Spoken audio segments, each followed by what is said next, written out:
Dandan lang. Madulas ba? Hindi naman.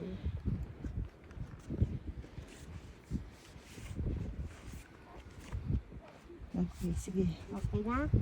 Oo. Alright. Importante yung may hawakan. Maganda kasi doon. Takot si Dali kasi nga humihingal. O, tsaka ano yung hangin. Oo. Tsaka first timer yan eh, kaya takot. Oh! Ang ganda. O, sabi kasi Ganda naman ng laklak. Grabe. Ata si Dali tuloy na